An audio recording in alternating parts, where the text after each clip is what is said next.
All right, week 5 of the college football season is upon us. Auburn will continue SEC play, their 5th straight home game to open the 2024 season. The Tigers welcome in 21st ranked Oklahoma to Jordan-Hare Stadium on Saturday. Cole Cubelic, Simone Eli gonna break it all down. Let's go head to head.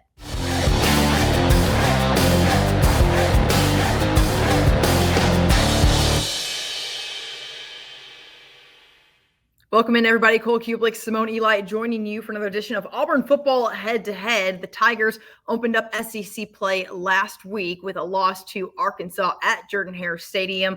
Before we really dive into this huge matchup against Oklahoma, Cole, I want to go back, though a lot of fans probably don't want to hear about it. Let's talk about last Saturday and what went not right for Hugh Freeze and the Auburn Tigers, really on both sides, but most specifically the offensive side. When you think back to that game, what's the first thing that comes to mind? Well, still turning the football over, and you're not going to be able to win games giving the ball back to your opponent, specifically when they need those extra opportunities to get the points to be able to win the football game. And then you essentially are taking points away from yourself by turning the football over while you're going in to score. Those are things that are just backbreakers. You can't let them happen. Consistency on offense, being able to sustain drives, also something that I think has been a little bit difficult. There's a little bit more of Jarquez Hunter than maybe some people thought, but I would still want to see more. I think they need to lean on him. And it's going to be tough because this offensive line is not one that you can just run the ball behind. This group of tight ends doesn't block well enough to just add enough there for you to be able to make that go. So there's going to have to be ways to create that, to manufacture that a little bit.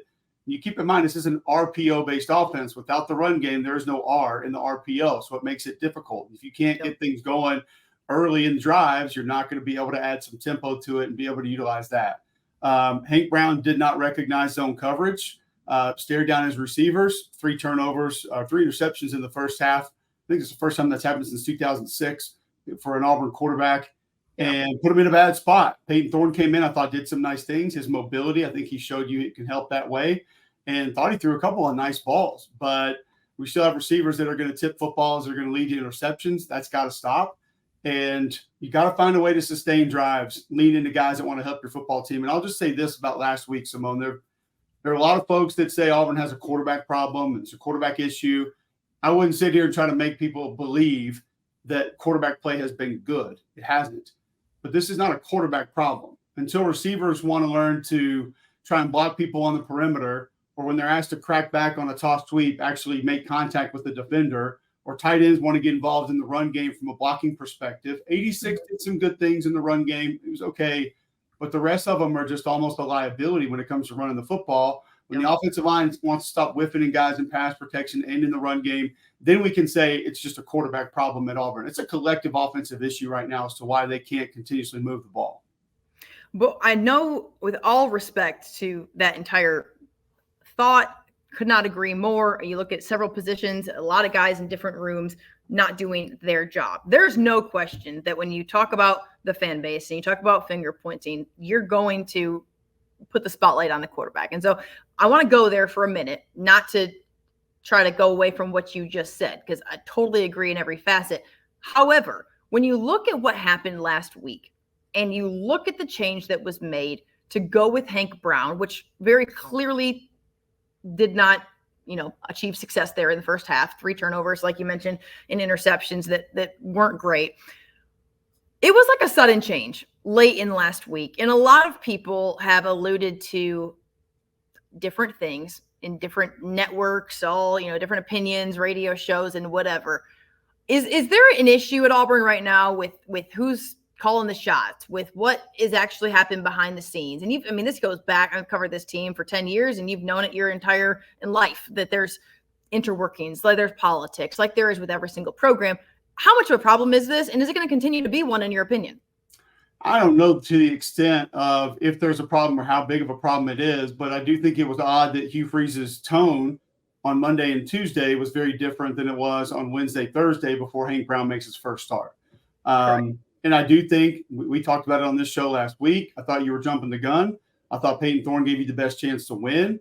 You go back to the first game that people were so mad about. He was hit on 2 of those interceptions. One was off the receiver's hands. One, a very bad decision late when you're pressing, trying to go get points and maybe win a football game. but it didn't feel like that needed to be done right then. And so now you make that move, and I think we found out pretty quickly Hank Brown wasn't ready for it when it came to SEC play. So not that he won't be in the future or can't be, just not right now. And it felt like it was jumping the gun. And so I don't know what all the influences are or how they operate, but I think you found out that if that's the case, maybe the person that gave you the best opportunity to win the football game wasn't the one that started the game.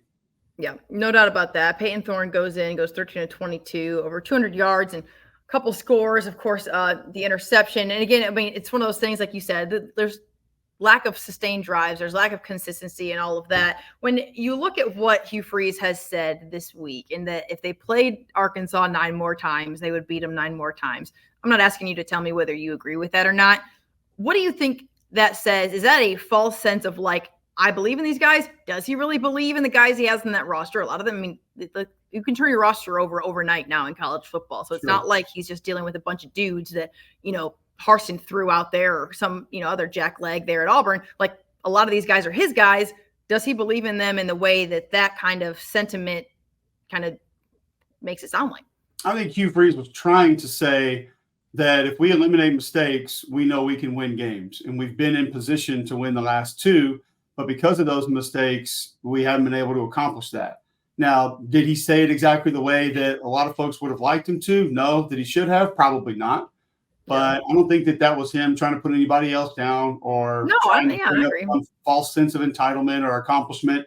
I think he was just trying to say we made some really dumb mistakes. And without those, we feel like we've done the other things to be able to win that football game. But you look at the defense. Did Auburn's defense do enough to win that football game? Probably. I don't believe in could haves and should haves. So if you could have won the game, should have won the game, you would have won the game. But the defense played well enough to where if you really analyze it and dissect it, probably good enough effort to go win that football game. Now, we can talk about third downs and how miserable those were and how Taylor Green was a third down conversion machine in that game, both through the air and with his legs. So contain was still a problem, and getting the quarterback to the ground was a problem, but you played overall good football. They didn't make the back-breaking mistakes time and time again like the offense did. So I think that's where he was trying to go. I also think Simone right now, Hugh Freeze is a little bit of low-hanging fruit. There have been people that have wanted to attack him for a long time, been waiting to. Sure. He's now giving them opportunities. Not that it's not of his doing. I mean, he's done it. But some folks taking advantage of that now. When you look at this matchup against Oklahoma, Cole, you've covered Oklahoma in Norman this season, and there have been moments where it's like, okay, Oklahoma is looking like this traditional Sooners team with a lot of success. And then you look at last week and you have some question marks. Obviously, there's similar concerns going on over there with their quarterback position as well. You look at this matchup. What is it about this team that maybe there goes into there's some unknowns, I'm sure, as you enter this 2:30 kickoff, though they are a favorite there at Auburn. It's not saying much considering the Tigers have been struggling. The unknowns for Oklahoma will be on the offensive line. They've had multiple players in and out of the lineup this year. Branson Hickman probably going to start at center, but he's got an issue he's dealing with his elbow, so he's playing kind of banged up. You've had 2-3 others that have been involved in fall camp, not involved in fall camp. We're going to start now out for the year. So that group is not one that's been together very often. And you had a bunch of you also have 5 starters. So you had a bunch of new transfers in there anyway. So it's just a group that things are still new and they don't have a lot of continuity. The wide receiver position has been dinged up for a while. Now, you lost Jalil Farouk after the first game of the season. He had a big catch down the sideline. He looked like he was going to be dynamite, and he's not there. Andrell Anthony's been a little bit dinged up. Deion Burks is one of the most explosive players in the league, and he will be out there. So I think that's something that you look at and say, if you can take him away, how many other options are there that are really going to be scary for this team? The longest catch and run for Oklahoma last week was by Jaquazi Petway because they didn't have a lot of catch and run against Tennessee, but he made one go for about 38 yards. So you have a few weapons, but it's limited on the outside. Bauer Sharp at tight end, he can run, he's lean, he's athletic, but he's a liability in the blocking game. So if you're keeping him in pass pro or utilizing it in the run game, he's just not going to add a whole lot. And now you've made this switch at quarterback, which Auburn fans have seen and understand, and it just doesn't always work out the way that coaches intend for it to. So they have had a Jackson Arnold problem for a couple of weeks, where in that RPO offense, once he gets past his first read or he gets reset, where he comes out of the mesh and he can't hit that 1 or 2 and has to sit and live in the pocket, it looks like it's panic time. And this has been happening for weeks now. So they decided to make the move. And now you go to Michael Hawkins Jr., who's super athletic. He's electric. He can run. And what I would be nervous about, Simone, is if you take what Oklahoma did inside the 5-yard line against Tennessee and you start to see more of that between the 20s, they are going to be difficult to defend. If they keep doing what they've been doing and compressing things close to the football with compressed sets and try to have this RPO game that's just not there, because like we talked about with Auburn, there's no RPO with no R. It's just a PO, and that's not going to get you a lot of yards. And so if they can't find ways to run the football, they're not going to get much in the passing game because that's how it's built. But when they got inside the 5, specifically with Michael Hawkins Jr., all of a sudden you had motions and splitters and formation changes and shifts, and then option plays, read plays, where the quarterback had 2-3 options on a certain play to be able to try to get into the end zone. They implement some of that between the 20s. It could be much more difficult for Auburn to manage this week.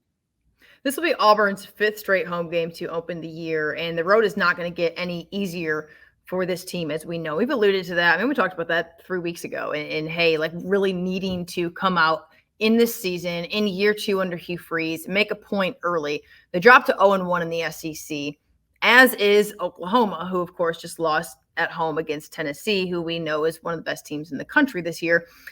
How significant does the sense of urgency need to be for this Auburn team before they go on the road to play at Georgia, against Missouri, and Kentucky in the month of October? Because it's not going to get any easier. And of course, when you're playing on the road in the SEC, you would have loved to go into this next week as a 4-1 team, a 5-1 team. And I mean, I think a lot of Auburn fans expected that, I should say 5-0 team. A lot of Auburn fans hoped that would be the case with what weapons they had coming back. I think a lot of people, Simone, looked at it as if you could get to 4-0, you'd be in a really good spot to accomplish a lot of your goals this season. Even 3-1 would most likely still allow you a lot of those opportunities. But you wanted to have as much momentum as possible before you hit that road streak that you're talking about. 3 difficult places to play against 3 really good football teams. Georgia, a great football team. Missouri might be a great football team. I'm not as down on them as with what happened to Vanderbilt over the weekend, because I thought Vanderbilt had a good plan. And I think Auburn fans know that offense is pretty difficult to defend with Diego Pavia running it. And then I think Kentucky, too. Like, you're talking about a fist fight with Kentucky.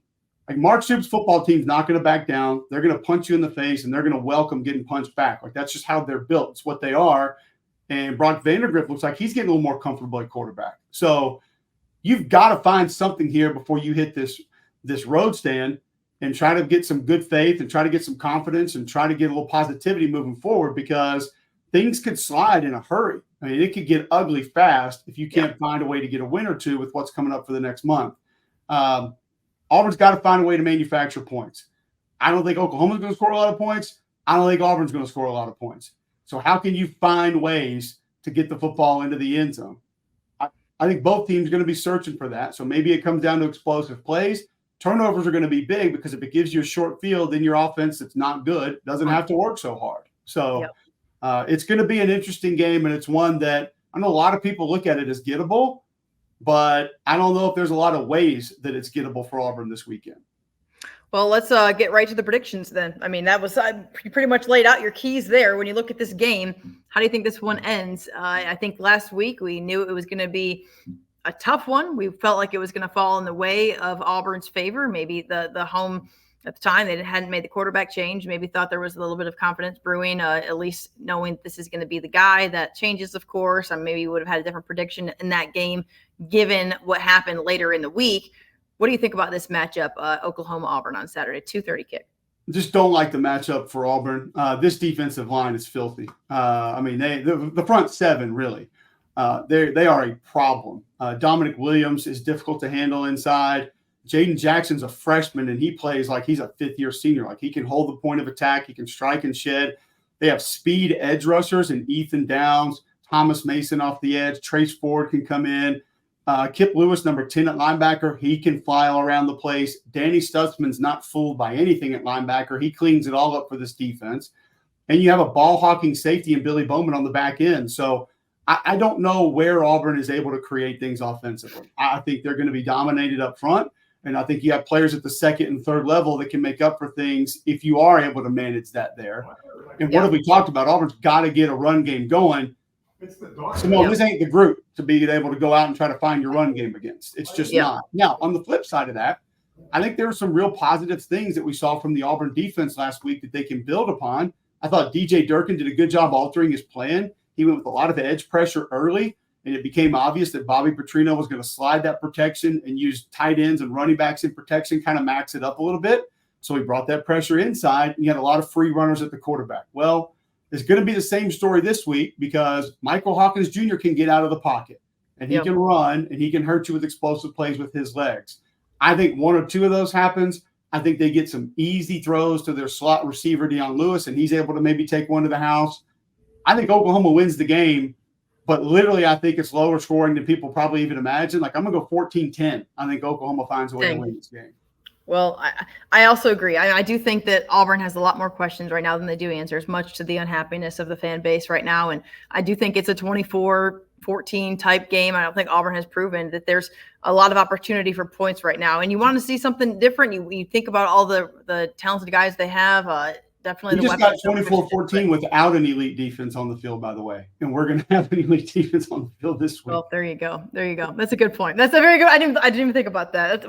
That's where I'm at. Listen, I agree. Not a ton of points. I do think that Auburn is going to fall to a very rough 2-3 going into a very, very tough start on the road in the SEC. We will see, of course, the Deep South's oldest rivalry at Georgia next week. We will see what that one looks like.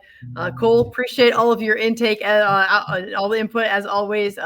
Great stuff, great analysis. We will see if the Tigers can get one done, pull an upset there on the Plains on Saturday, a 2:30 kick. For Cole Cubelic, I'm Simone Eli. Thanks so much for tuning in to Head to Head, and we'll see you next week. Brought to you by Alabama Beef Farmers and Ranchers.